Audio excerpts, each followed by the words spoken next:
be enrolled. Maybe like an health insurance. That you have to even pay. It's not free. It's not free. So that one is one. Maybe subsidized, anyways. Then another thing again, another area is the area of infrastructure, because that one is one of the key in the assessment of this loan. Of this particular loan. What in the last 2 years have we seen in terms of infrastructure? That is addition to what they budgeted for. You know, the money is separate from, because they have their own allocation too. Their own allocation too. So what have they done? What has Lagos State done? Let's move to Ogun State. In terms of do we have Ogun Cares? No, we don't have Ogun Cares. In fact, there was a particular report that I did majorly for Ogun West. Okay. There are some certain health center in Ogun West that if they use those health centers to swear for somebody, I don't think that person don't even need to go to FIR again. You have never seen an health center where only medical staff is the one available. No doctor, nothing. No equipment. Again, there is no light. And it's a medical center. And they don't admit people there. Even if you born, you deliver, go home. So if you have complications, you refer you to the state hospitals.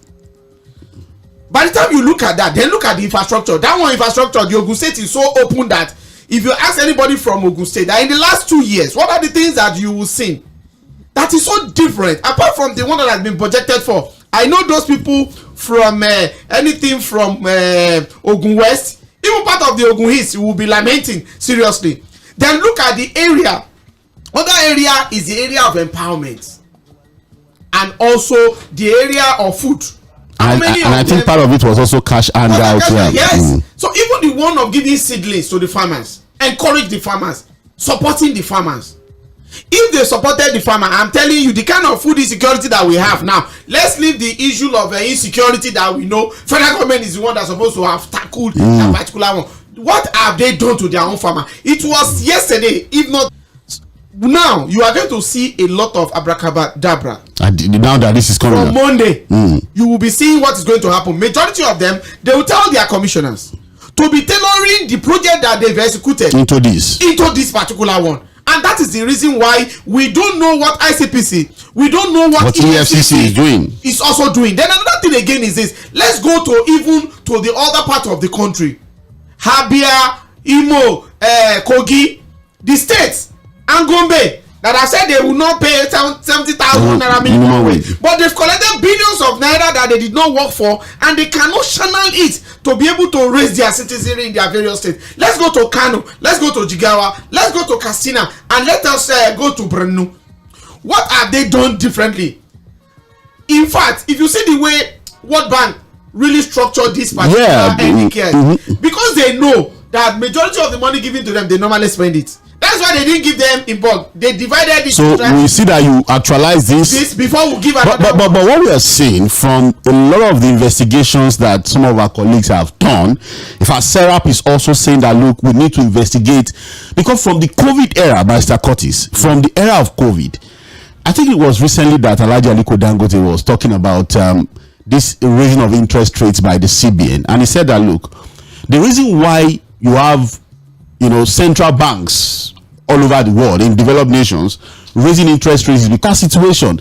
A lot of the COVID support that we got from the international community, from donor nations, donor institutions, are not available. Even the COVID in Nigeria as regards COVID to support doing COVID more than what governors and federal government put together.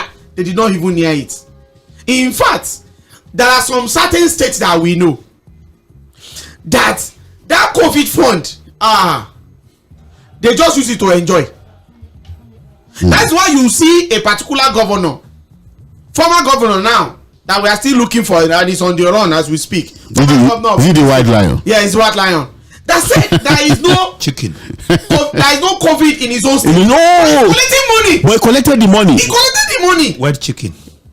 He collected the money. Because I remember it was one of the COVID denials. He said we know there's no COVID in the state. He said there is one that said because of the name or title given to that particular state. But Sarkozy remind me the name of that state that they said because they are covered with something that because of that they are afraid that COVID is not going to. I think he did more of prayers in the states than. And he collected the money. This one back loan, they went to them too. All of them collected now. In fact, there are some certain states. Like your friend, the governor of Jigawa, he said only God can help Nigeria through hardship. That one. One thing that people don't. You should resign for God to take over. And that is the thing. Another thing is that get a man, an imam there, pastor. That we have to call international community. To do what? They should not give us any grant again. Correct. I was going to say that, my brother. You know the reason why they should not give us any grant? Because they are giving them because of us, because of Nigerians, and it's not going to the people. You know, Barrister Curtis, I've always talked about our corruption index when we announce policies, we talk about grants. You know, one of the things we celebrate in this country is that this money is also available. The World Bank is giving it to us, sometimes at 10%, long-term payment, blah blah. But you see government celebrating it. And look, I've also seen people even say that look, there's no problem in getting loans. We can get more loans. We can get more loans. America is also indebted. They'll tell you GDP to your GDP to debt ratio still gives you more opportunity to borrow. Why not borrow? China is borrowing, the US is borrowing, everybody is borrowing to steal. But look, because Serap is saying that look, these monies have been coming. Let me tell you, at the federal level, at the state level. Before you heard, a particular uncle said this yesterday. He said he went to Hajj and they were from different countries. They greeted them, said, "We are from which country?" He said, "I'm from Bangladesh. What of you?" Say, "I'm from Nigeria." My friend, I am number one, you are number two. Do you want to say, Bangladesh, you are number one, I'm number two? He said, "Hey, yes, now in corruption index, I'm number one, and you are number two. And I'm very, very sure before the next index, you are going to be number one."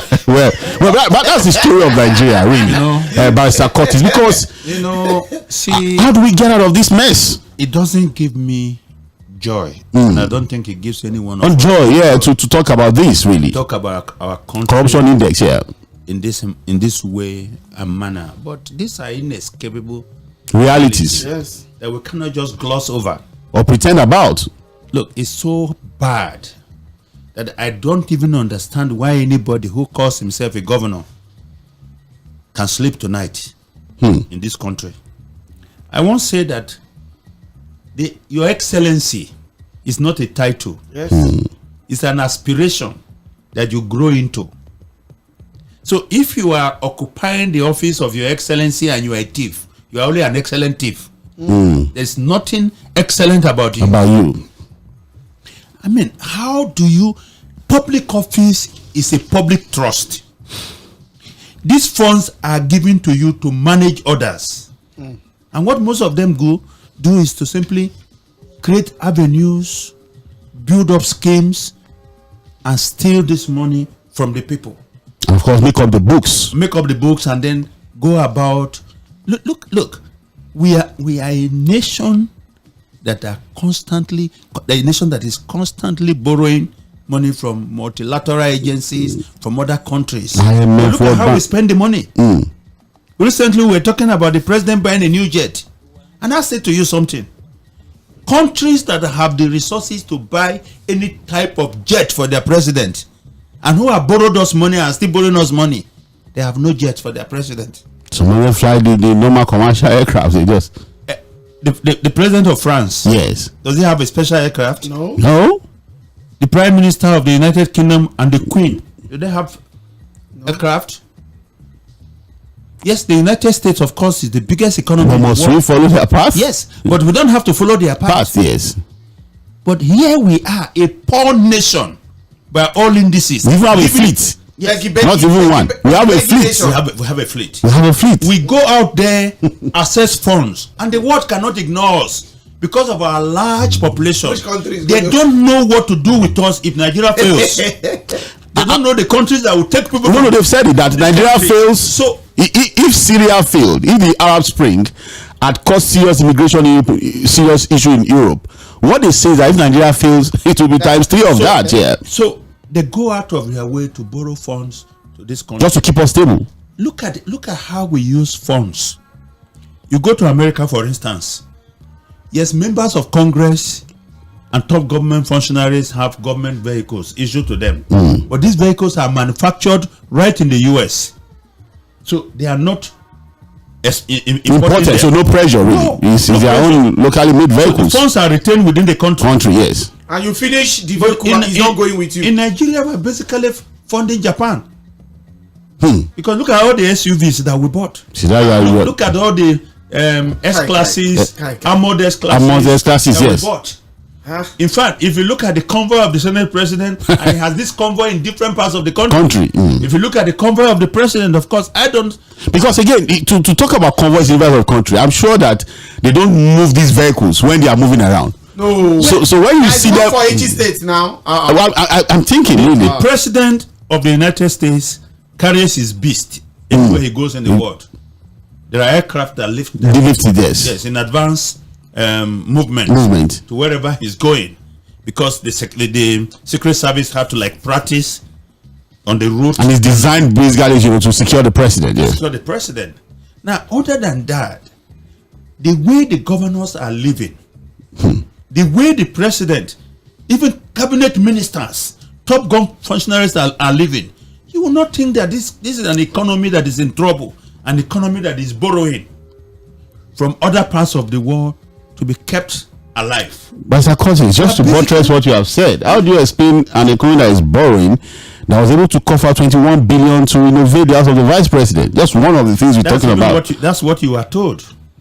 But we don't know their real amounts. And there are other things. But the point here we're making is that the governors, in spite of how much money they have received from taxing the poor, making living almost impossible for them, they have done nothing to help the people.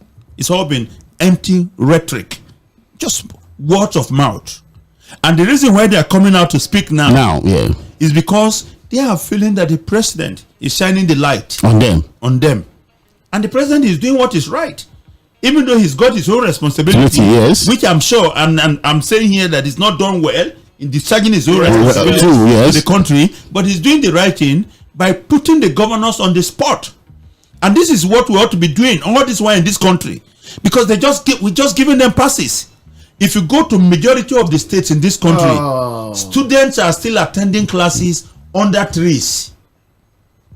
Hospitals exist only in name. Yes. You remember the speech given by General Abacha, where he says our clinic are just empty, where you don't have doctors, you don't have to, and then and that still subsists in most of the states. Listen, when these governors want to travel, have you seen their convoy out of the country? These governors are busy celebrating the graduation of their children abroad from universities abroad, when primary schools in their state are not functional. These governors travel out of the country like the president for medicals. There are no working hospitals in their different states. These governors cannot provide pipe-borne water for their people. At least my Lagos, there's no pipe-borne water. Do you understand? At least I know that one. They can. Is it only Lagos? The roads. At least I know Lagos.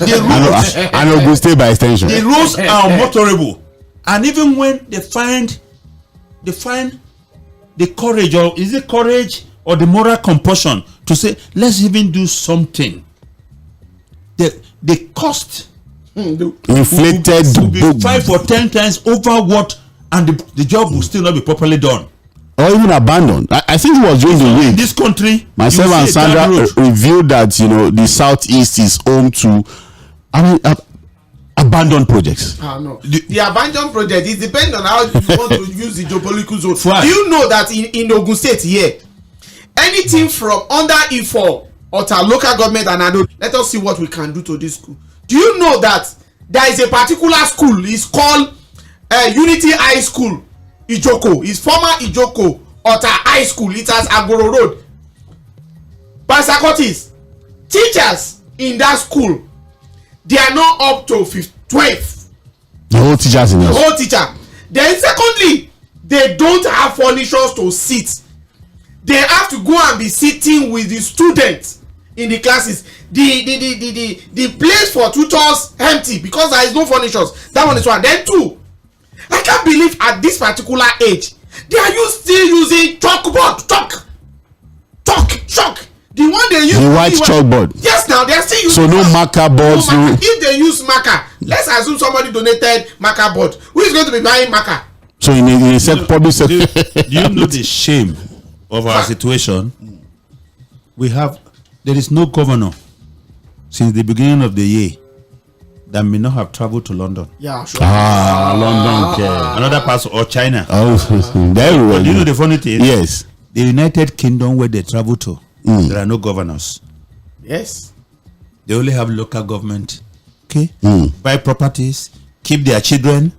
As they go around using the trains, some of them use the trains. Public trains, yeah. As they go, how would they use? do you know, as they go around, you would think that it's an opportunity for them to say, how do these people do this thing here? Are they magicians? Are they spirits? How? Are they ghosts? What positive things can I learn from them? Yes.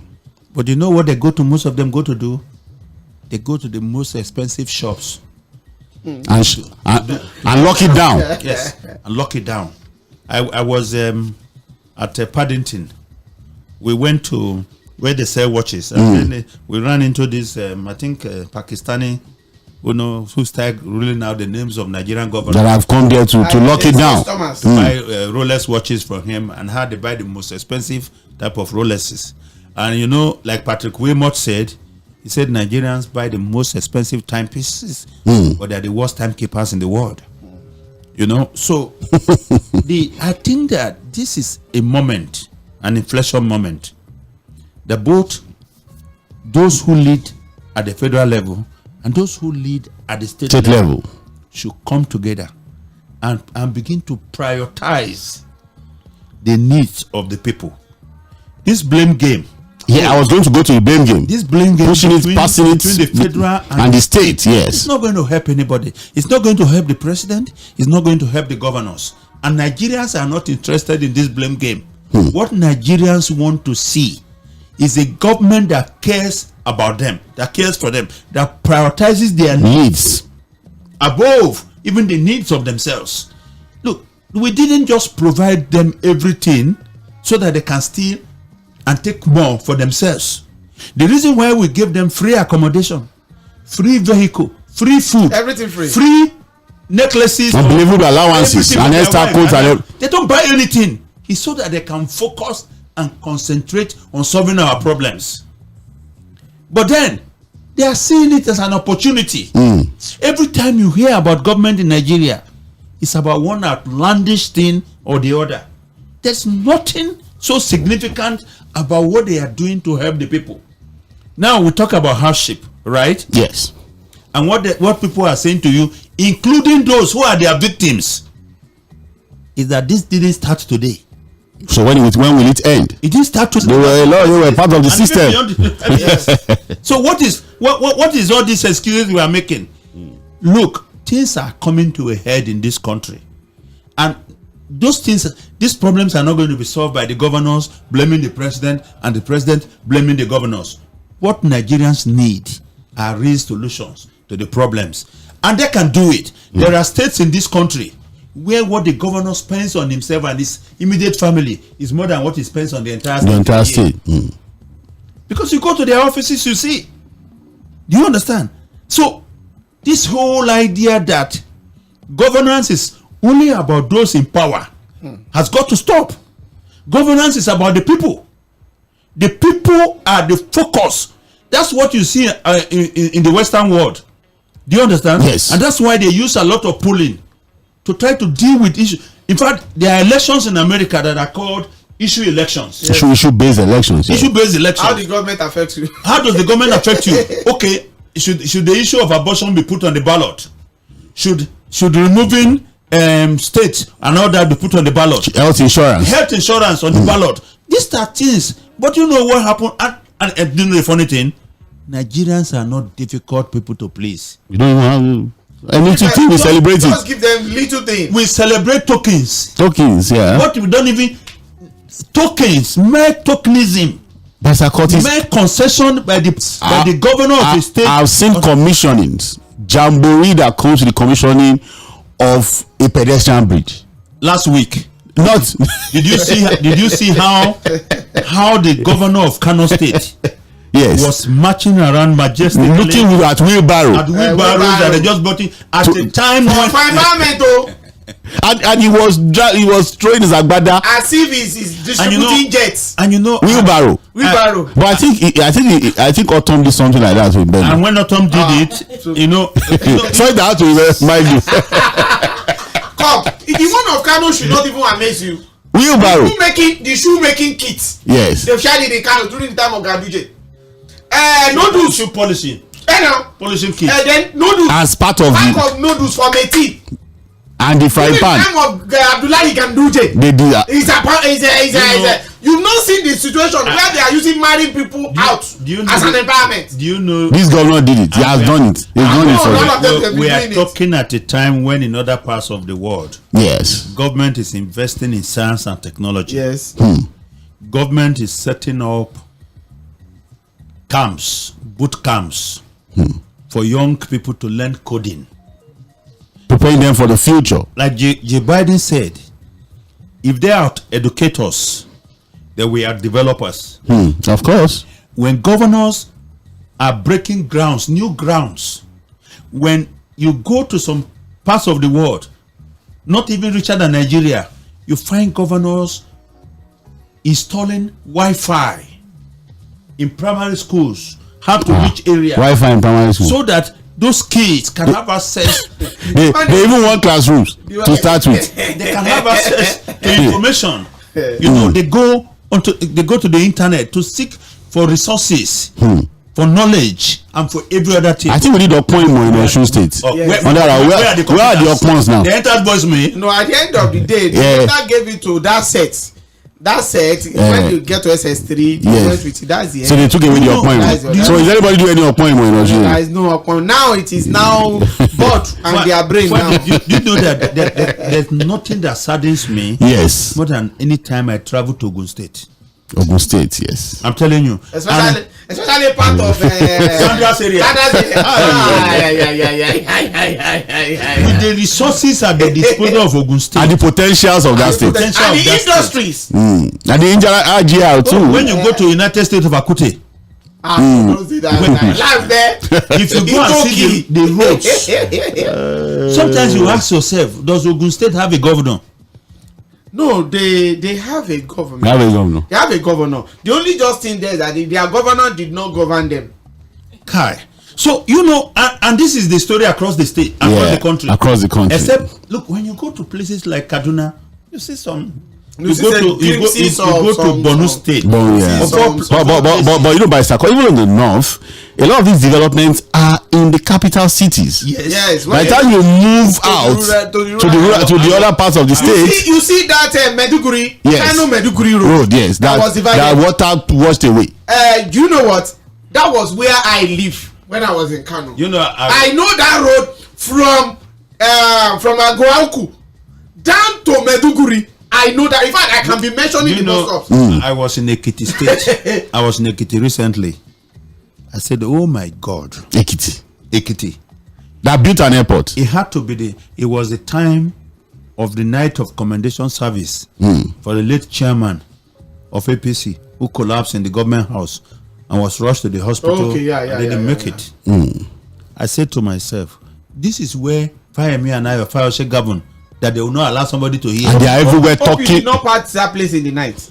Oh my God. Ekiti or Fayose and Fayemi that. Oh, because I said so this is the state. These two men govern for at least in between the two, I think 16 years. Yeah. When you remove the capital city. Even the capital city. What is in the capital? There are some major roads. When you remove one or two, the remaining one, there is nothing there. There is nothing in the capital. That is nothing. Nothing. In those are capital cities. Nothing. There is nothing there. Nothing in the capital. The only thing you see are fine houses belonging to some of these governments. Even Abeokuta, in reality, if you check Abeokuta, except for maybe one or two areas, if you go to Benue, in a lot of the other areas are the old dilapidated roads and when you go to area like Ilugun, Obada, Oko, that makes when you go inside, even there's some part of Odeda when you go there Abeokuta North, all those, when you go inside, you will know. The only thing you can, behind that you can see is the one little thing that Amosu did during his own tenure.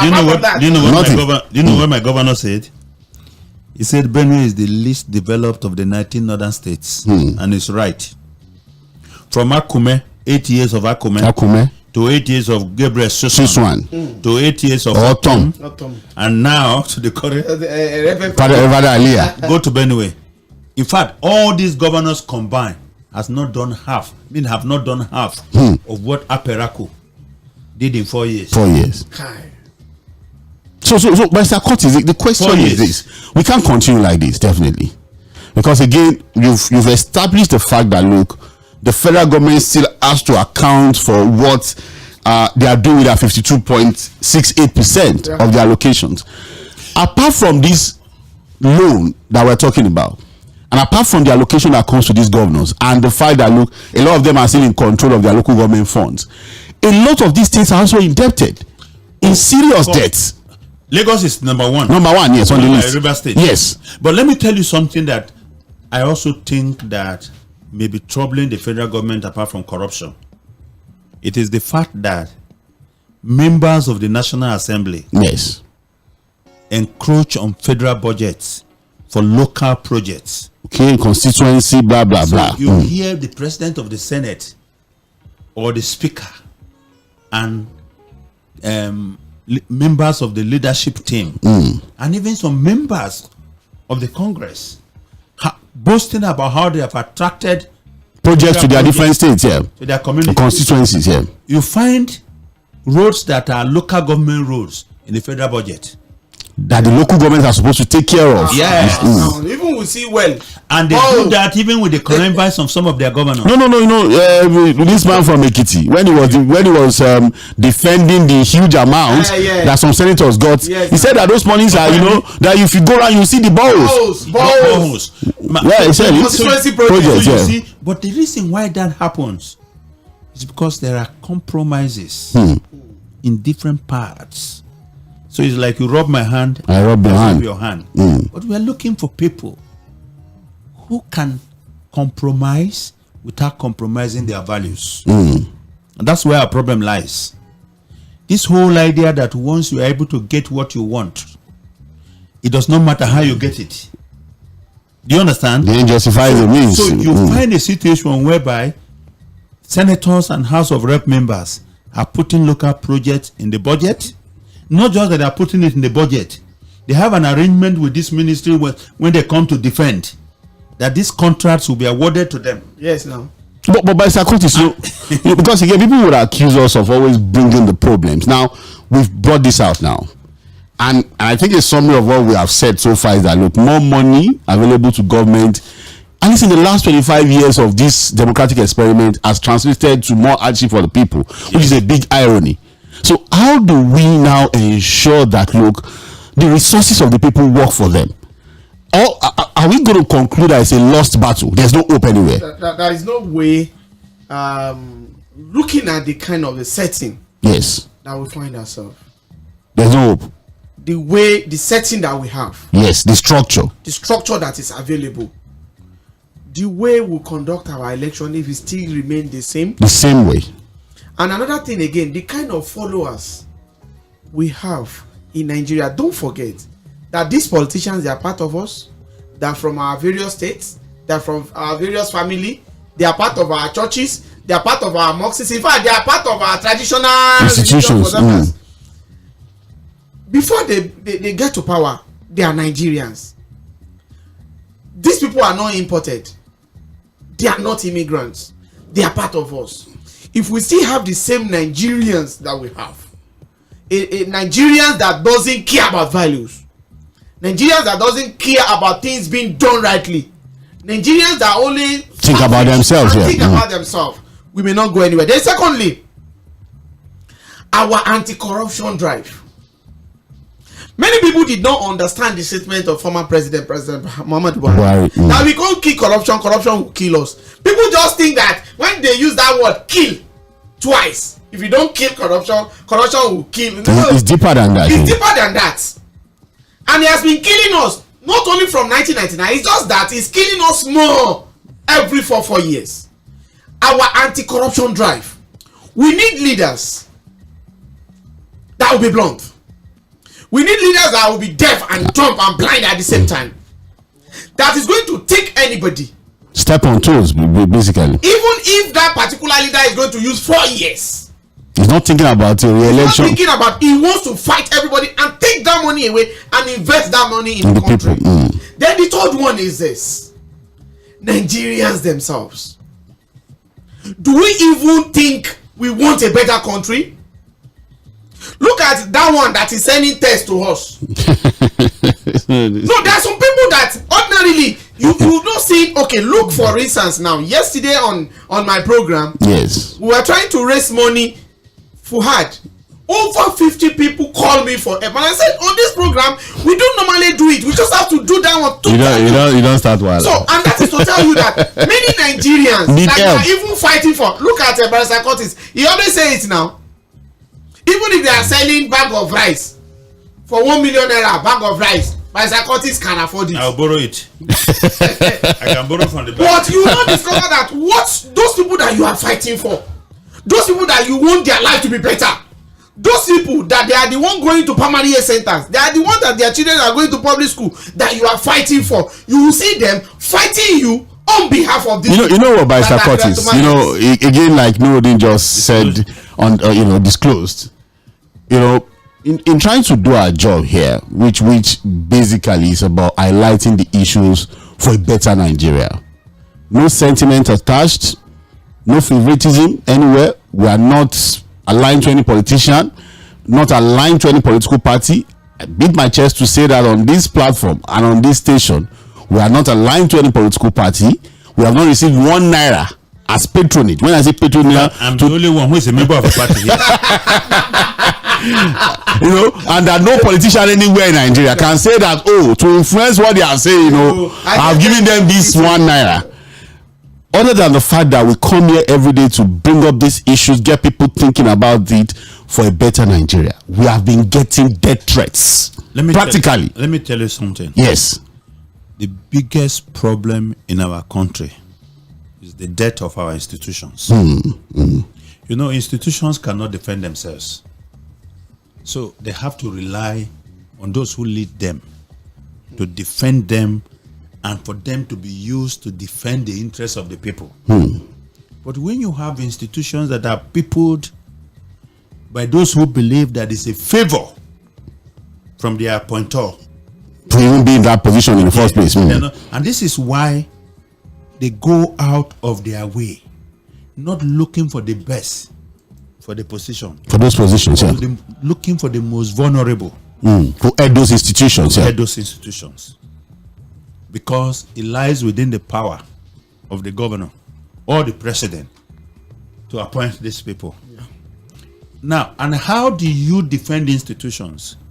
It's not because you are not going to be afraid of being sacked, but you are living for causes that are higher than your personal interests. Just imagine, let me give you a practical example. Something happened in 2020 in the United States. President Trump had sacked his first Attorney General, Jeff Sessions. And then brought Biba. And when he wanted Biba to go to some of the states and seize the ballot boxes that were used to conduct elections, he alleged that the elections were rigged against him. Biba, of course, went around, carried out investigation, and found out that nothing like that happened. In fact, in the state of Georgia, where it talks so much about dead people and all that voting, they found out that 3 men who voted twice actually voted for him. So Biba said, sir, we've done our investigation. We did not find anything significant to alter the outcome of the elections. He told Biba to resign, and Biba resigned. Then he hired a new Attorney General. And for one reason or the other, he wasn't happy with that one. He then made a decision to sack him and bring in a new one.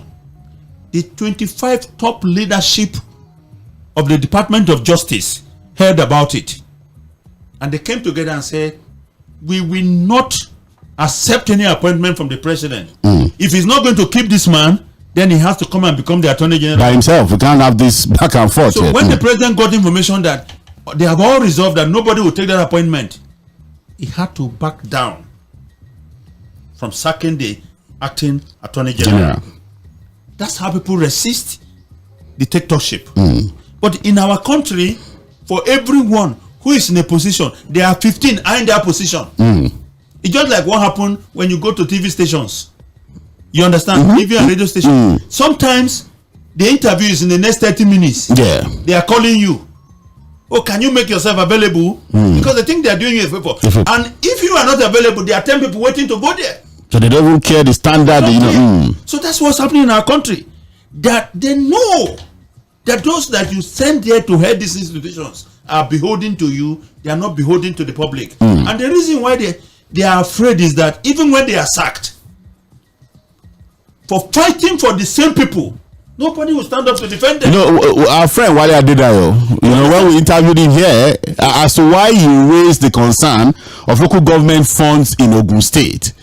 You know what he said when we asked him about the fact that the Jebuisi people be? He said, his colleagues. He said his colleagues kneel down before the government. He's one bad boy among us. Please forgive him. Even when they all agreed to write the letter, because he told us that they all agreed. Yes. The only thing was that he was the courageous one who put his name on the letter. So what we need to do, because we cannot look, it was JFK, President JFK, yes, who wrote a book titled "Profile in Courage."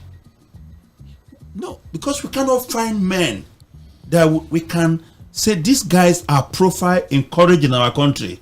What we then need to do is to rejig our institutional defenses to ensure that these people can be protected. Now, I gave an example in this studio before how the state of Texas is organized. Do you know that in the state of Texas they have what they call plural executive system, whereby the governor and the lieutenant governor can even be elected from different political party. The lieutenant governor is in charge of the state. Because they are voted for separate, not the same tickets. No, he's in charge of the budgeting and all that.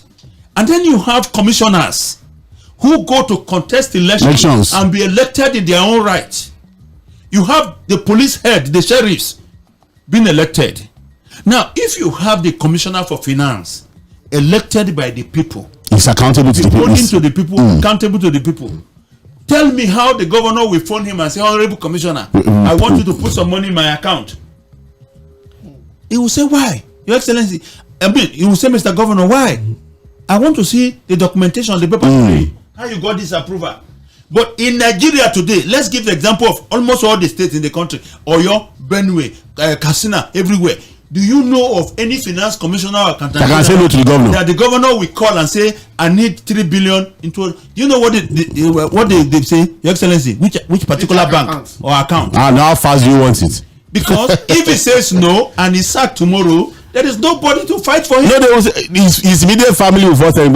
Let me tell you, I got a call. I got a call from a lady in Abuja. Yes. She told me, my brother, I follow you on Facebook. I read everything you write. But I want to ask you, who are you even fighting for? Imagine. So from what you have been writing, you could not deduce what. My advice for you, because in these few days I'll be very angry with you. You know you are a minority in this country. We are from the same place. My advice for you is find somebody that is strong in this government. Go and hide under the person. And be taking care of yourself. Make your money and go. Forget about all these people. See how they abuse you every day on Facebook. Because you say you are fighting for them. He said, Ganifa Remi, who fought so hard for Nigerians, almost lost his life because of Nigerians. When he contested the election, how many votes did he get? Did he get in Nigeria? They name a park after him. So that's the truth of it. But you know what? You should not be discouraged by that. By that, yes, definitely. In every country, you have people who do not understand what the issues are. They are carried away by sentiments. It could be religious, it could be ethnic, it could be interest. Yeah. But what is important is that those of us who understand, we should keep shining the light and hope that one day we will find a leader who will go out of his way. You see, like Nuruddin said, those we have in government came out of us. They believe in our value system. In fact, their value is the predominant value we have here in the country, yes. Of our country. But you know what it takes for a leader who is transformational? He breaks out of that value and changes the course, changes the narrative. Yes. And then he arranges the society, and then he tries to build a new culture that will take the people out of that old culture. And that is what we are still lacking. You know, the fact that everybody comes and say, oh, you know, but under Buhari we had the same situation, under Jonathan we had the situation. Somebody wrote yesterday on Facebook, he said Jonathan deserves an apology because of what these people are doing. I said, no Nigerian leader deserve an apology. Yes. It's back-to-back failure. What they have done is to dig us into one level of ditch or the other. So somebody told me that, look, we have a competition of failure at the level of governance. And I agree. Which one is going to be the worst? Yes. After the other one. Yes. So there's no excuse anywhere. There's it's no just excuse. back-to-back, you know. But again, by Secretary Sadiq, I think we'll come back. We'll continue with this conversation of nation building. And I think we can have a summary of what we've discussed so far by saying that, look, we are hoping that one day we are going to have leaders who are going to be selfless. Yes, they are part of us, like Nordin has highlighted, but we are going to break away from the norm, create a different path. You know, you've gone to countries where you have people celebrate leaders for what they've been able to do to transform the thinking of the people, the orientation of the people. You get to Turkey, for example, you see Ataturk. The picture is everywhere. It's everywhere. As you say, Like a deity. It's like a deity. It's not a deity because of any other thing, but because it was that leader that came and changed the narrative for the people. Brought a new culture. You know, people talk about Lee Kuan Yew. Unfortunately, our leaders even joke with it. Yeah. You know, they think it's a joke. They normally use the word. Lee Kuan Yew. They know about Lee Kuan Yew. But what? Like Lee Kuan Yew. What is that new thing that Lee Kuan Yew brought to Singapore that changed the fortune of that country? They talk about leaders all over the world who were transformational in their thinking and orientation, and we're just hoping that one day we also going to have leaders who are going to live above personal interest and continue to look at the need for us to develop this God-blessed country called Nigeria. So it's the Political Roundtable, Mainland 98.3 FM. We've been able to really look at this back and forth between the federal government and the state government. I think at both levels there are questions as to how the resources of the people have been managed so far, at least from 1999 till date. It's been more monies, more loans, more borrowings, nothing to show for it practically. If we're going to access what we've done so far in terms of resources that have been available to us and what we have on ground, too many questions as to how the people's money have been used to better their lives. You know, I'm no longer looking for selfless leaders. So what are you looking for? I'm looking for selfish one with empathy. Okay, let's even start with that. Be selfish, but at least show some mercy. At least do So something. we are that down and down out really. have empathy. At least do something. Do something small for the people. So that's where we are now. And That is the so stage we are even now. the small one that you want to do, just do the right thing. Do the right thing. and do So it that's well. how bad it has become. Yes, because if it's road that you want to do, I don't want to see road that grasses will be growing from it. After 1 or 2 months. After 1 year. Or the one that will fall apart. One rain, everything falls apart. Look, Even if it is one road, you are able to do it. do it well. well. And you do 4 roads in 4 years, but let them be solid. It's not something that the man who will take over from you. We don't have to do it Yeah, again. yeah, Look, just to before I move to the next issue. I moved into a particular part of it. It's a place between Lagos and Ogun State. And I remember that the former governor before Amosu, that's Benga Daniel, did that road.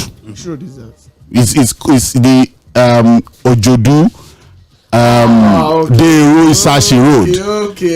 It was a road that was done. Now first to Abiodun. Yes, and in 12 months by Sakoti, just after 1 or 2 rainfall, everything fell apart. Meanwhile, that same road Yes. would have been done properly with drainages and all that, Yes, and it sir. can last for 20 years. Yes. Look at the roads that colonial. So when Amosu came and people, when he came for campaign, they said, look at this road. He said, in the budget it has already been, I will not touch it. Dapo Abiodun came for 4 years, he started to refix the road. Now he's almost going to complete the road. And the level of work, the quality of work, as I speak, still has a lot of questions. But people don't even mind. At least this one, he shall try. And the next governor, Yes. after that, we inherit the same road, though. Yes. Because it's not been properly done. Because That's what I'm saying. he's still, Let Dapo even do 4 roads. and we know that these are quality roads. 4 years. Yes. Roads that can live like 25 years. So that, 20 years, so that we know that it's money well spent. In fact, This I will never forget Kuto Shirimu Road yes. during the time of OGD. Somebody did a road within 6 months, The thing fell apart. and this is the road has hunchback. Well, Do you know that the roads that the Sadwana of Sokoto, yes, when he was constructed. Premier Yeah. of the North, the roads that he built in Benue lasted longer than the roads built by governors from Akume. to the present. To the present one. Well, see, Paul's grounds. That they are getting bad and they are not being replaced. And when you see that road where you have potholes, yes, you see how thick. Thick, yeah. Even the side. When you look at the side, you see how thick the side. At least the roads have lasted for a reasonable number of years. Over 50 years. Over 50 years, so you can understand. No, I've said that. Look at even the universities those leaders built. You go to OAU, go to University of Ibadan. Look at this one. The current ones are building in the mountain. Yes, If you have you gone to some of the state universities? Those state universities. You know what they call them? Glorified secondary school. A lot of them. Don't go to that. All right, let's quickly look at the PDP. Just 5 minutes, really, because I thought that we needed to really talk about party politics. The PDP is trying to bring themselves together. They want to reorganize. They want to maybe whip people back to. Do you know any year that the PDP is not always rebuilding and bringing itself together? How bad is it really for the PDP? And they're scattered. They have a reconciliation committee led by the committee is led by Oyinlola. Yes. The problem is that political parties in Nigeria are never prepared for defeat, and it's not only PDP. Let me tell you something. If APC, so you think the defeat of 2015? It's what is still affecting the party. They can't just organize themselves because you know why? A typical Nigerian politician cannot stay out of the sunlight for too long. Anywhere but left is. If his party is not in power, he will invent reasons why we have to leave the party. Look at what is happening. Some of the Labour Party people elected to the National Assembly have been moving. Are already defecting to no, they have been moving, yes. So that's why, it was in this very studio we said that the politics of Nigeria is like a river with two deep ends. Depending on which one receives more water per season. All the fishes, they move there. So you go this way, they move there. When it goes this way. Look, we can't be talking about a vibrant democracy without a vibrant opposition. I look at the PDP every time and I say, look, this is a party that is in complete disarray. The last time we had opposition in Nigeria was the time of APC. Information. When the APC was formed. You saw what they achieved in 2015. Now, what the APC did was to frame our national problems and scare the people. At that time. I scared the people so much while also giving them hope for a better future. That was a change. Everybody just wanted change. Like we say in political consulting, politics or campaigns are about promising the people the moon and giving them the earth that they already have.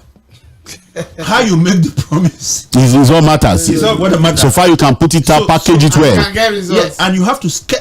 Anger is a tactic. Because when you can whip up anger in the people, it's very effective in winning elections. You can promise them the moon, but at the end of the day, give them the earth, which they still have. And that's what we are seeing. Now, what will happen is that, like I've said here before, in the absence of a viable opposition, the people have stepped in. In fact, the people are the opposition. The protest against hardship it's opposition politics. And that is why those in government can't even read it well. They are saying, it's the opposition that is those who lost election that are the ones responsible for this protest. No! In the absence of viable opposition, because let me even tell you something. Yes. The Oyinlola group will soon be infiltrated by members of the ruling party. No, it's already. And they will ensure that whatever reconciliation they are not able to achieve. No, let's just look at one issue that would also come up in the reconciliation. Because again, what they are saying is that, look, they want to bring everybody. Including Wiki. Yes, I'm going there. So how would the Oyinlola committee now reconcile Wiki with Atiku? Yes, do you think?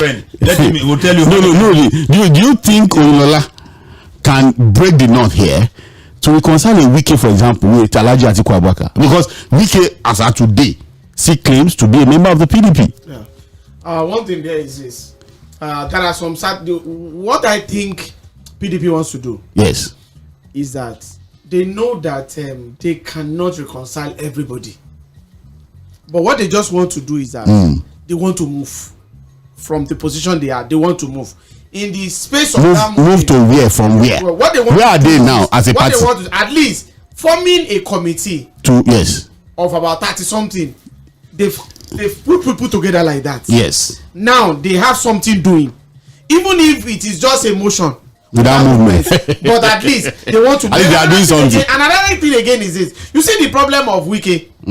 I look at it politically, and I see that there is no issue on the issue of Wike.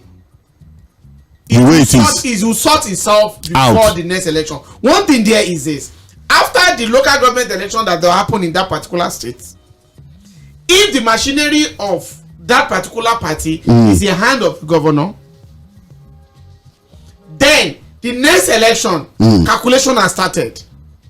And if the machinery of a particular party is in the hand of one person in that particular state, he control that particular state pending the time they are going to do their normal party election. And if he has the machinery from now, the party is going to be in his hand. If the party is in his hand, Wike will not have any option than to move. So what you are saying is that in this reconciliation, they should not bother with Wike. There are some people that they can't reconcile anybody. So they just leave those ones. Okay. Let me tell you, I think the PDP is boisterous.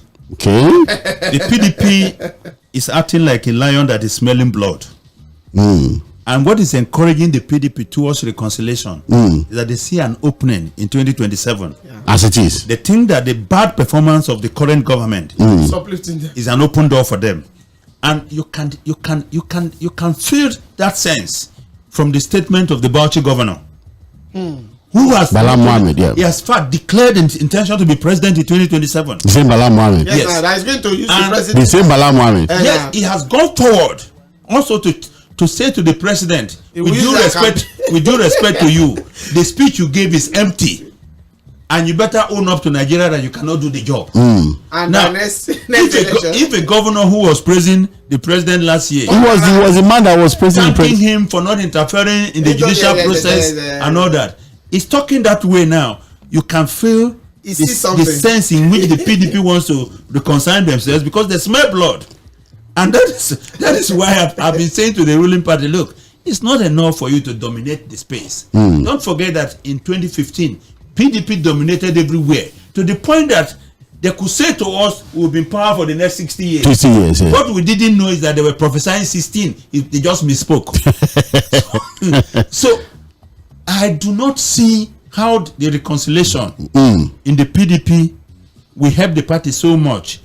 Because as a matter of fact, they don't need everybody to be on board. On board, yes. To be on board. What they do need, however, is that they need to regroup in such a manner that they can take advantage of the failure, egregious failure, and build on it of the current government, and then persuade Nigerians and say, look, when we were in power, yes, we didn't meet your expectation, but we're not as bad as what you have. So give us another opportunity, and we will prove to you that we are better than what you have. So maybe they really don't need reconciliation. Maybe they need a strategy, really. They just want to move, at least move with people. Look, as we have elections now, let's say in Edo, they're able to win. All right? I think there are 2 elections coming up. Yeah, Edo and Ondo. Edo and Ondo. Let's say the party picks Ondo and picks Edo. Assuming, yes. You understand?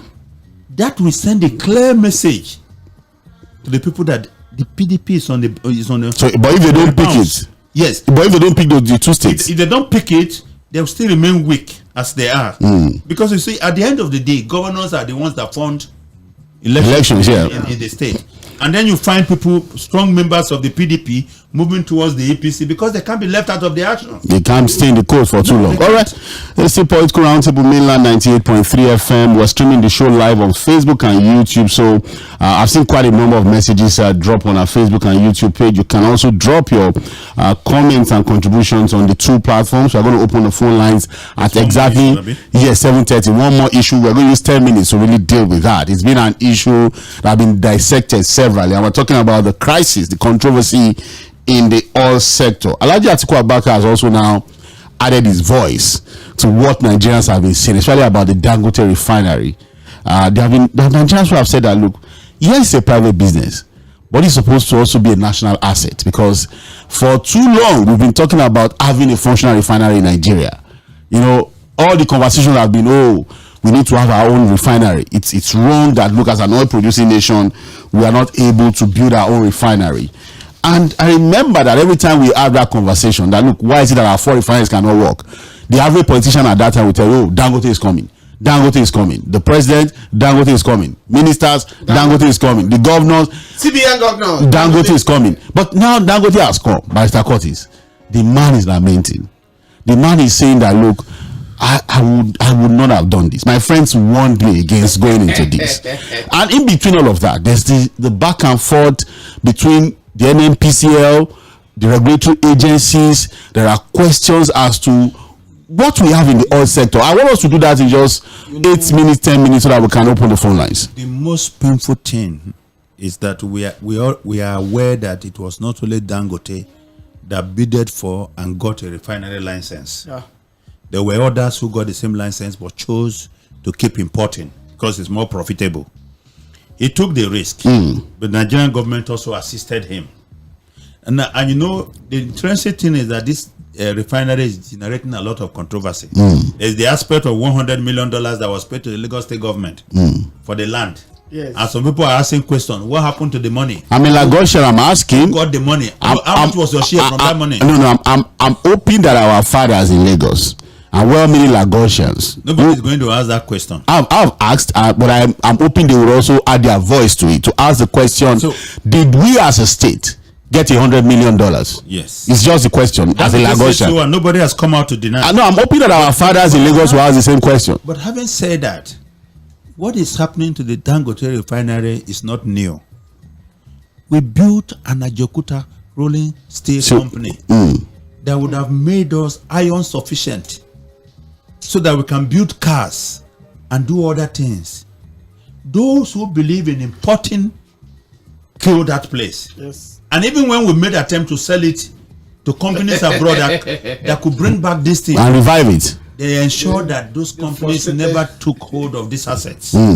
You know, it's been one payment or the other as penalty to one group who bought. They still went to court to sell. They still went to court. So I'm not surprised that this is happening to the Dangote refinery. There are those who have built their wealth around the status quo. Corruption in that sector. The former governor of Bauchi, Isa Yuguda, Yes, he said it. came out openly and said, look, there are people who are benefiting from the subsidy. Who called them? They say, look, we have made so They much are money. okay. Tell them to stop it. We're They are now tired for of making the meeting. They are money. for meeting now. So it's not That they surprising. called him and said, just tell the government to stop this money. We've made too much money. We are tired. I am not even surprised at what the NNPC is doing. The NNPC is tied to the apron springs of those who govern the country. And they cannot do better than what they have been known for, their image. So you have a situation where there is a deliberate attempt to kill this refinery so that they can continue to import. And if they are not going to do that, let me tell you their next step is to try and see how they get into that refinery. Yes. Own it. Well, take Or some what? shares. From it. Yes. Of course, this is what happens all over the world. When you cannot kill it, then they shake them down Shake it down, take it over. and get some From part of it. part of it. So, and you know the dangerous thing for Nigerian economy is that foreign investors We run away. Are taking notes. they are taking note. They are listening. They are seeing us. They are are doing your saying son like this. that if a citizen Omolomongo. country Yeah. who was helped by the same country It's being treated like through this. the refinery is being dealt with this way, what will happen to us who are foreigners? Instead of us to encourage this so that the money, the foreign exchange you've been wasting importing, You can can stay in the country. yeah. And that is why I commended the president when he said not only that the Dangote refinery should be supported, with crude oil. but they should be allowed to pay for crude oil In naira. allocation in naira. But that directive is yet to be implemented by Sir Curtis. However, I think the president is still on his seat. Okay. He has got the spine to back it up. And I will continue to thank him for doing so. Because whether you like it or not, it shows that he also has some interest of the country in his mind For that directive. for that direction. So And I'm he's grateful coming to out him to say it and publicly. I say it all the time. Thank you, Mr. President, for that decision. That directive, yeah. You know, and he must go further by ensuring that all the agencies of government interested in killing that refinery do not succeed. All right, we're 5 minutes no then. We just quickly look at, again, we put some data together and we look at our situation. Again, all of these stories around the fact that we're not producing enough crude oil and that, look, some we've used it to borrow money. Yes, no. It's not enough, but forward sale. Borrow, beg or steal, you must use what you have promised to pay back. And we are still looking at using what we are not producing enough to borrow more monies. There are also IOCs who have divested. Some of them have left the country. There are some who have joint venture agreements and all of the kind of, and even for Nigeria, they could be able to say that, look, it's not as if I have not gotten crude from Nigeria, but I had to pay at premium price. I paid more than what ordinarily I should have paid. And now I'm all over the world looking for crude. If you look at US is everywhere all over the world looking for crude. Nuruddin, if you look at the 2024 figures, US is doing about 13.5 million barrels of crude oil per day. Saudi Arabia is doing about 9 million barrels per day. Russia is doing about 9 million barrels per day. Canada is doing about 5.76 million barrels per day. China is doing 5.26 million barrels per day. Iraq is doing 4.42 million barrels per day.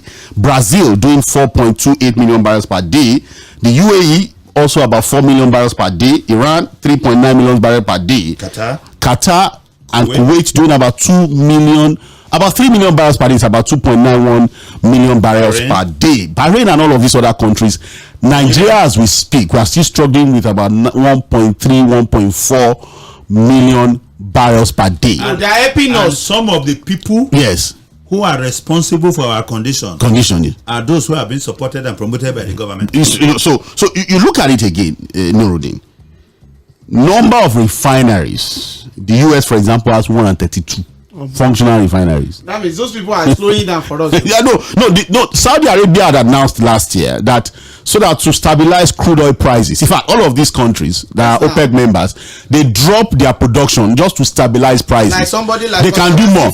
They can do more. Saudi Arabia has 8 functional refineries. We come to Africa. At least Angola, a very small African nation, has 1 functional refinery that takes care of their local needs and also for exportation. Do you know what Angola did? Yes. As a result of the fact that Angola could refine its product locally, yes, they took advantage of the price rise. Yes, paid all their Chinese debt and firmed up their currency. Exactly. They are not owing China any 1 kobo because of this. We didn't gain any advantage from that rise. So look at it. Aramco, Nuruddin, as in the first half of the year, has declared a profit of $56.3 billion. Come on. In 6 months, and they are saying by the end of the year they have a target of about $124.2 billion. Yeah, are they doing better than NNPC? I know NNPC is telling us that we are owing and it's about debt. And so in 2-3 minutes, so that we can open the phone lines, is it another lost cause? How do we get out of this mess? Because what people are saying and what Atiku is saying is that, look, if we are not careful, we're on the path to killing the Dangote refinery. The same way we killed our 4 refineries that we are still hoping to revive. People have said that the amount we spent in the last 30 years trying to turn around those 4 refineries would have built us 10 brand new refineries. Can we get out of this mess? When will redemption come, and where will it come from? We can get out of it so that we can open the phone only lines. if our government want us to get out of it. Look, nobody can kill that Dangote refinery. You think so? Yeah. The man is lamenting. I'm coming. You know what? The worst that can happen. Don't forget, before he started this refinery, there is because he's a businessman that has been in Nigeria for long. Yes. He ought to have been envisaging this. That the saboteurs are waiting for him.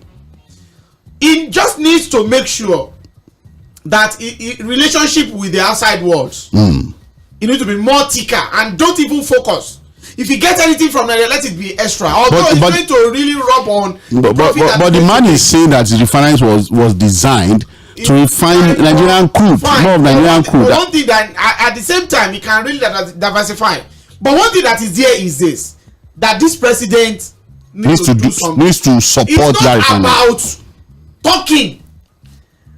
They've approved 70,000 naira minimum wage. We've seen states that have not even set up committee. Like 27 states plus FCT. There is no committee. We've seen 2 now, at least Gombe and Kogi, that said they can never pay. We don't want just rhetorics. This is the time that he needs to, whatever, we are not assisting Dangote, we are assisting ourselves. The way that we think we are assisting Dangote, we are also assisting ourselves. Sure. What is important there is that this president should give a marching order, as he has done, but he needs to match it with action. that from okay, from the head, from tomorrow, you should make sure that Dangote is getting the crude that he deserves. Not just to give the directive, back it up with action. Then another thing again that we need to look at is this. That refinery in Malta, who owns it? Well, I really don't want to go into. You know the reason why I'm the owner. Because the reason, no, I'm coming. It says a blending plant, not a full-fledged refinery. What is called blending plants? Which of the OPEC nations are using blending plants? It's refining our crude. What is blending? All right, we'll expand the conversation. If we don't work on that, yes. Because one thing there is this: there are some certain people, they are born thieves.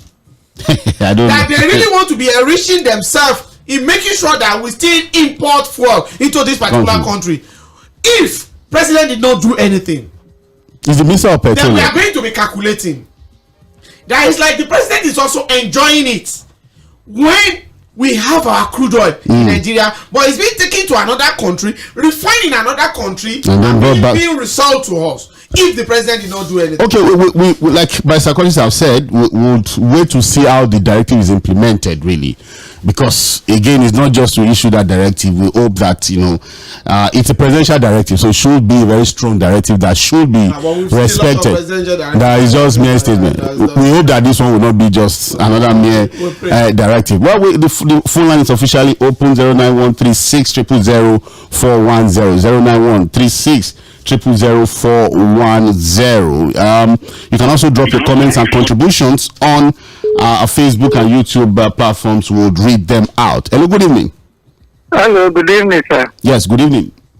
This is Mr. Austin calling from Ifo in Ogun State. Mr. Austin from Ogun State. Yes, please, 1 minute. Yes, sir. Go on, sir. We are very grateful for all those analysis of you people. Thank you. Concerning this Ogun State, all the roads are bad. We pray that as you people are talking, they are listening, so that things will go well. Then talking of infrastructure, I'm sorry, I want to bring this man, Baba Shibioba. He's treating people with cataracts every month. 200, 300 people every month for cataracts. Is that a hospital? No, he's sponsoring it. Okay, sponsoring from the church. Okay. From the church. Okay, he said this January he's supposed to travel abroad with his family with 25 million.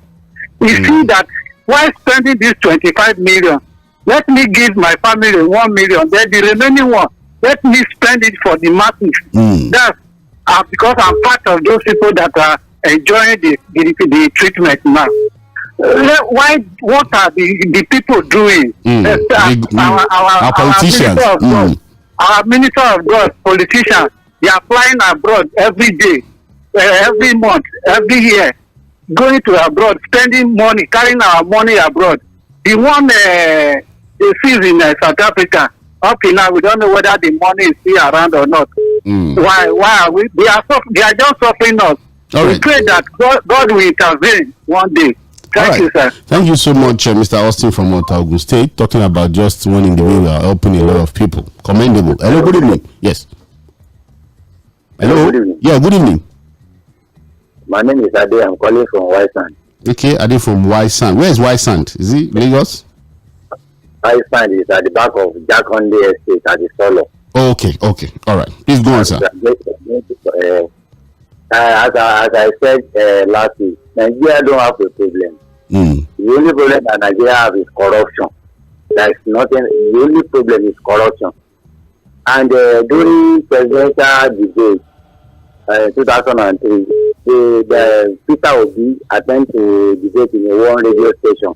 I listened to him very well. They asked me, sir, when you get to this president post, how are you going to do corruption? He said, what the answer he gave them is that it's about corruption in Nigeria.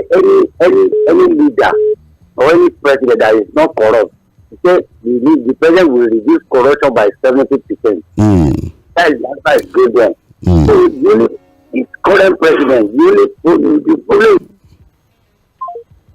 okay. Sorry about that. You can always call back or probably send a message on our Facebook or YouTube platform. Hello, good evening. Good evening, sir. Yeah, good evening. Yes, sir. My name is Malam Salah, sir. Yes, Malam Salah. How is Alagwa do this evening? We did here, we did like no day. We just did here. Yeah. All right, please go on, sir. Okay. Oga Ford, have you touched of PDP issue?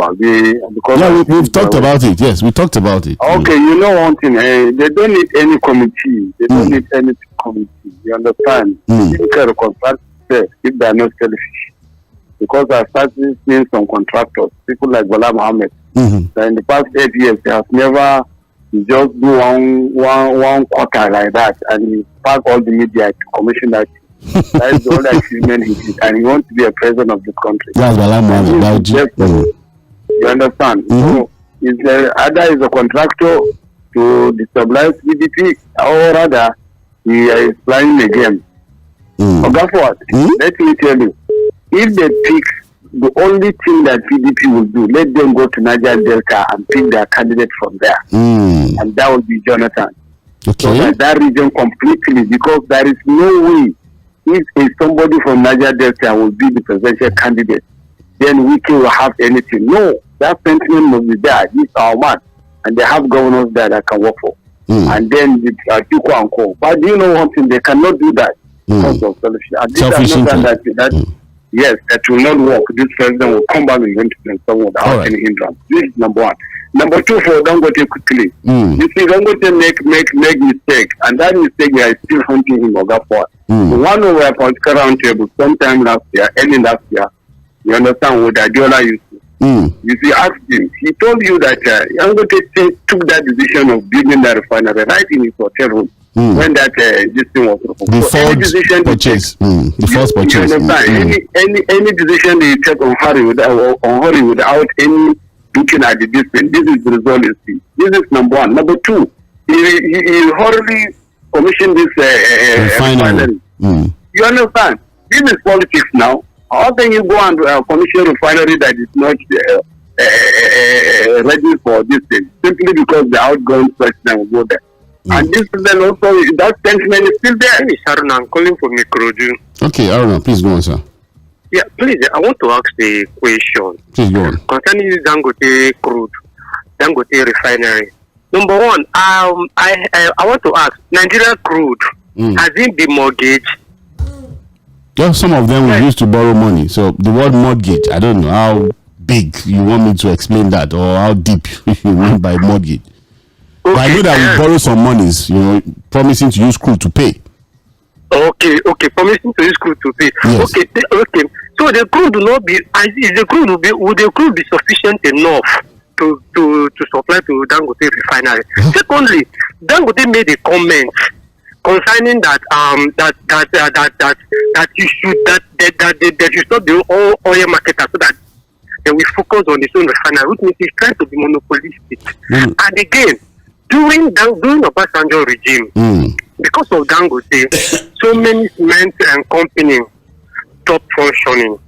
Dangote worked with Obasanjo. Dangote worked with Obasanjo. Wait, I want to ask. Sorry, I want to ask again. Dangote cement that is selling to us, how much is he selling it to us? If that refinery start functioning, would the petrol be lesser? Be lesser in price?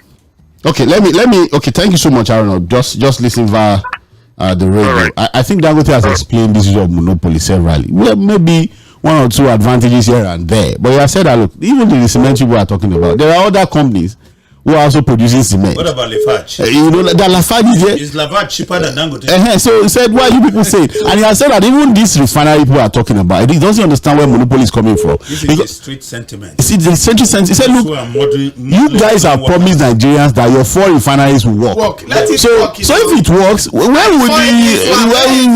monopoly going to come from? But again, some of these things. Hello, good evening. Hello. No, the line is terrible. You'd have to call us back.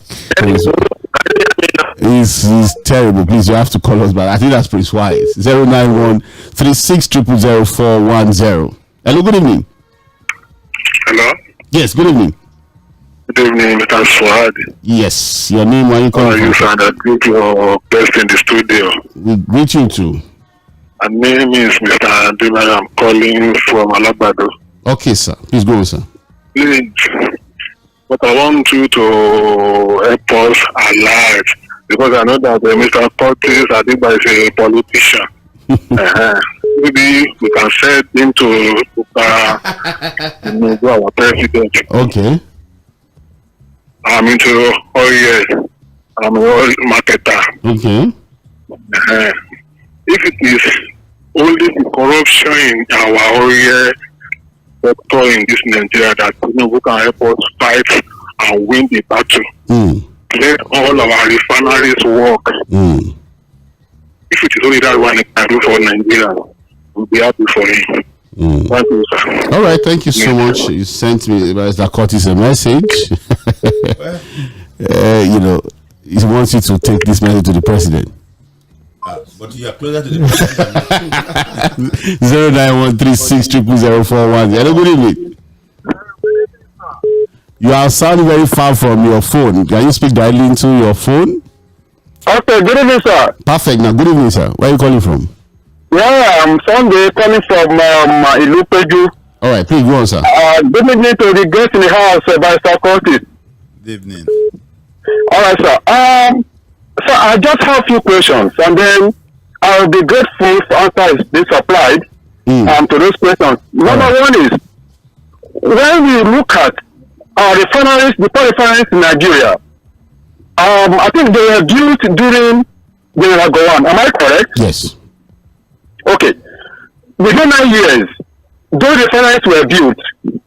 Now, from 1999 till date, no one is working. So good in the past years. You see, and people will say that the worst democracy is better than the best of military. I want us to begin to correct ourselves. And that is one. Two, when you say democracy, they listen to us. I would like to ask a question again. This protest, what is the result of this protest? What can we say that we have achieved as a result of the last protest we did? Okay, that's another question. My people in the house, I am almost 50 now in age. I will tell us that the way out of this immediate problem is the military way. What? I'm trying to say this, but this is just my candid opinion. Because we've never achieved anything during democracy. Since 1999, just within 9 years, 4 refineries were built. Within 5 years, not even one. We are going to continue. And the people saying democracy is better than military. Which way? Please, tell us reasons. First and foremost, we are not advocating for military takeover of any kind, and it should never even come into the conversation. With all the fight, we fought to get this democracy. But I do share your idea that if you look at our we need country, to begin to ask questions. If you look at our country, you're talking about refineries, you're talking about Third Mainland Bridge, you're talking about state creation, you're talking about local government creation, you're talking about all the key national infrastructure.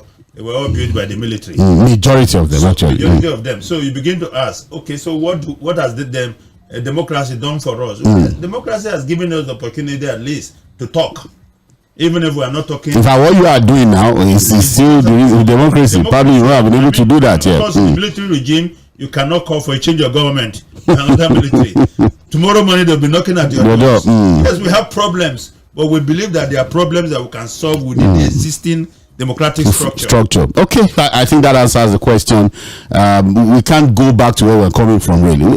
Look, no matter what you say, yes, there were some, but if you look at Abacha, for example, Do you want us to produce another Abacha? That was a military leader, and no Nigerian really would want to have the reputation of that, or even the Maradona that dribbled us for 8 years. No one would really want to have that kind of experience again. So yes, we have issues with our democracy, but we can always continue to talk about nation building and get it right. Definitely. So thank you so much, Mr. Sunday. We understand your sentiment, but we practice a democracy. Not military Never to military regime. Hello, good evening. Good evening, John from Oba. This is to the co-the panelists. Yes, good evening, Mr. John. Hello. Yes, we are with you. Good evening, sir. One year I said the other day, but Ben knew, but Ben. Let me interpret it to those that were there. Mr. Curtis, is the inefficiency of the living that calls for the remembrance of the dead. When the living is not performing creditably well, people remember those that have died and that have done that have died that have done well. Even no matter how small, that's why people are saying this. See, honestly, is there any solution that needed to be provided that this station and you have not spoken about? Have they listened? Well, you know that I'm always contact already. We are noisemakers. Some of us think we are just noisemakers, but let's go on, Mr. John. So no. People are looking at the option that okay,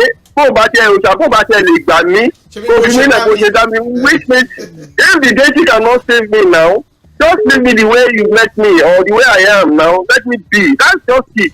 Honestly, they don't seem to realize that we are going through so much pain in this country. That's why you see what. That's why they are doing this to Dangote. That's why they are doing this to our refineries. What is so hard about them making sure that Dangote get fuel? Crude. What is the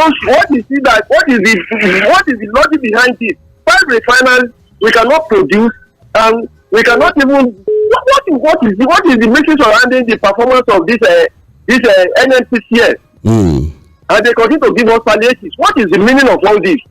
All right, thank you, Mr. John. Yeah, good evening. Let's just take care of some of the messages we have on Facebook, and we'll run through some of them. For the ones that are too long, we just have to take a part of it. Sorry, because of time. Let's start with Ekene and Naibo. We said our hospitals are mere consulting clinics, and it's quoting General Sonny, the late General Sonny Abacha. We have Abdurafiu Alabalakpe. We say good evening, guys. Happy Sunday to you all, and thanks for the every weekend tonic. Alabalakpe from Sabo Jewuniba. Let me start with the governors lamenting over the statement of the president, particularly the 573 billion naira share to the state. Look, Nigerians are not interested where the money comes from, either from President Tinubu or from World Bank. As far as money has been shared to them, so we are asking, what did you do with the money? I want to thank President Tinubu for leaking this huge secret. It wasn't a secret. Again, information. So please, but again, we understand. Do with information. It has to be thorough and complete. Yes. But thank you so much, Mr. Abdurafiu Alape. Okay, please save our party so that says okay, he's talking to the president. All right, we have to Chukwuti Adele saying good evening. Don't be amazed at President Tinubu's appointment of his or his government failure. Instead of fighting the battles, he's planning for re-election. He has turned the minister of the gospel, as in the Holy and Super Bulls, to President Tinubu and the APC, the FCC, the ICP, CTC, a cosmetics office. He told, okay, yes, the message is not for radio. I ran into some part of it I can't go on radio. Basil Chika is saying, I'm on the side of the governor because believing anything from the federal government is at your own peril. Lies the seat and you're standing at their game. Secondly, PDP reconciliation mission cannot work because the party is totally polluted and has lost focus. Lastly, on Atiku call for support of Dangote Refinery, you know it cannot work because allowing it to work will jeopardize the interests of cabals in the oil sector. That's Chika Bende from Trade Fair. We have the world. We say the FAC allocation has negatively encouraged and helped the devaluation of the naira, and this is as a result of the dollar and pounds being shared scarce due to our politicians mopping up the dollar during the period, coupled with the floating of the naira to unify the exchange rate, but unfortunately resulted in 5 different rates: customs, BDC, CBN, almighty weighted average rates of the NNPC, and finally, the scarcity market. Secondly, the news about 60 million youths in the north is a miracle. How did these people get census to arrive at this figure? Census that has not been conducted in the past 60 years. I think the 60 million youths supporting the president and the Senate president is just a joke. It's ridiculous and it's a joke. They are comedians. It's not. Look, but that's how you say it. There are those who are trafficking this information to the ears of the president. But they should be a bit intelligent about it, really. And telling him that they don't have to worry. 60 million. In spite of all the noise, we have 60 million. Even all the presidents that have won from 1990, they put all their votes. Nobody has won 60 million. Anyways, Kabiru Adegbero is saying, I greet you, Ogafua, and other guests in the studio. Honestly, this is not the time for our leaders shifting blame among themselves, for God's sake. When are we going to enjoy the dividend of democracy despite all resources God has given us? Osumio, lavish spending and nothing to show for it. We have Zacchaeus Akinwale Olatoye saying we need to be keeping the records. The president himself, when he was governor, what example did he set for others to follow? Lagos was so dirty. I could remember Oshodi Adeniji was filled up with refuse on the road, and now he's talking about we asking present governors, not present politicians, have any say. We need to reshovel everything. We have Patrick Obiazo saying the irony of the Nigerian state is that while the state governors or chief executives of government or private institutions are arraigned in court and sometimes convicted for corruption, the officers or employees that facilitated the success of such corruption are left in the system without trial and possible convictions. And can we curb corruption in such environment? We have Atoda Kayode Samuel who is saying the absolute truth is that there is no serious investigative journalists and journalists in Nigeria anymore. Frankly speaking, the current journalists, with all due respect and humility, are purely activists and critics and more inclined to politics of opposition. We must not wait to allow everything decay. You're entitled to your own opinion if that's the way you see it. I don't think we should waste too much time on that. Each time journalists expose the failure of government for the active, that's what he's trying to say. They go out and uncover stories. They are still working for the opposition. You attack them. If you know what journalism is all about, stay on Facebook. That's his own opinion, but perception. We have Babatunde Ajewole saying, evening to each and every one of you in the studio. I strongly believe that Nigeria has been captured by a few errate and government officials, traditional rulers, religious leaders, and some organizations. The constitution of the country makes provision for this very few. They are the ones the constitution refers to as we Nigeria. Before we can make headway, we need to amend our constitution, have a strong institution that can checkmate and prosecute them. We have Fred A. Asua saying PDP is far away from wicked. Good evening, gentlemen. We also have Ihiani Chibundu Obata saying good evening. Until public officers, holders take salaries in grade level, just like the civil servant, we go nowhere. The idea of having revenue mobilization and fiscal commission, creating the salary structure for political office holders, while salaries and wages commission for the civil servant is that not double standard. We go the same market. So people are saying, let's put our politicians on the same wages as civil servants. But even what the fiscal commission is doing has done, who is following it? They do what they like. They want to prescribe for a National Assembly. National Assembly don't follow. Chief Felicia also recently said that you people are just paying you say what you like. Yes, they pay themselves what they like. Which is unfair. There are a lot of allowances because their argument is that body is a creation of the executive, yes, and they are legislature. Yes. So the executive cannot control them. They are different arms of government. Okay. And then we have Temitope Ojo saying, if by August the refinery in Port Harcourt is not working as earlier promised by NNPC CEO Kiari, then the president should sack him, or the National Assembly should sack him too. Then we have Oluwafe saying, if all this talk on radio is about Nigeria development, then we should focus more on solution than who is right or wrong, because Nigeria know the problem already. We should prepare Nigerians' mind on how to come out of the situation. We find ourselves instead of doing the same thing we did to power, to get power. We don't have the instrument of government to change things, so we can only remind those who have it. Who have promised to fix the problem. That's what we've been doing. So don't shift the blame to us. Just to gaslight us, I've seen a lot of very funny comments, really, but you just have to tolerate some of these comments and allow people also air their own opinion. We have Sean Johnson saying diversification at this point are only hope, and the reason for this is because of the multifaceted layers of corruption in the oil sector. We have used more than 50 percent to pay up front to borrow cash, and that has entered voicemail. We can focus on tourism, mining, fishing, agriculture, can still pay up our debt. But insecurity by Boko Haram bandits and killer herdsmen will not allow the agricultural sector to have hope. I think we can still squeeze in one or two more messages before we call it a day on the show. Binu Yowasiu Olawale is saying, I greet everyone in the house. The problem we have in this country with our crude oil is as a result of the fact that IOCs is still earning our crude oil. Until we get rid of the IOCs in the country, refineries will not work. They are deliberately killing our refineries so that we can still be taking our crude out. Well, we need investment in the upstream sector, and it's about regulation, really. They can operate here on our own terms. With this endemic corruption, can you go and put your money? No, he's right to some extent. Okay. The IOCs, I'm sure he meant international oil companies, yes, who are helping us, yeah. Which is true. But the question we should ask ourselves is that the one that the Nigerian has built now, is it not the one being frustrated? What is the government doing to support that one? Well, a lot of questions, really. We have Christopher Effiong saying, good evening, everyone in the studio. You guys are doing well with you. Is that President Tinubu now know that very well that the governors are not doing well? I think we just have to really end it here with the messages. A lot of them still pouring. Sorry that we can't pick your calls now because we have to leave the studio. But Mr. Coach, your final take this evening. Well, we cannot deliberately kill our resources or institutions, organizations, or businesses that are going to help us, and expect that others will bring in their money and invest here. If you have any problem with Dangote as an individual, know that what he has done is bigger than himself. That problem, or even the problem. Okay? This is going to solve some problems in the country.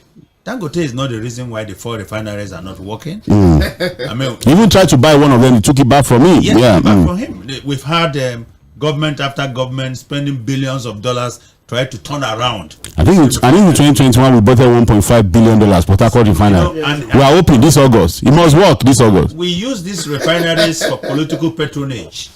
We give to politicians who go to Ukraine and other parts of the world. Look at the one in Kaduna, was built by Chiyoda of Japan.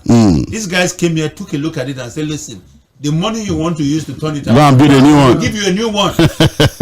But what did we do? We chose to go and turn it around. And nothing has turned around. All right, thank you so much, Mr. Curtis Agba, for your brilliant contribution on the show this evening. Thank you for always sacrificing to be on the show to inform Nigerians. No, 30 seconds, we need to leave the studio. Well, for me, we can see that the producer is already as we are asking questions from Mr. President. Yes. Every resident of every state, you should be asking questions from your governors too. The money you collected from World Bank, what did you use it to do? You should not go. Why they should not keep quiet. Your producer is angry because they didn't do Ruby. They don't even count them as they are the super minority of Ogun State. Well, thank you so much, Udin Adegbero. We are hoping that in this quest for a greater Nigeria, in this quest for us to take our rightful place in the Committee of Nations as the giant of Africa, we'll continue to do the right thing, ask the right questions, and continue to talk about what we need to do to build and make Nigeria great again. My name is Said Fuad. This is what we call today on the show Political Roundtable, Mainland 98.3 FM. Let's do this again next week.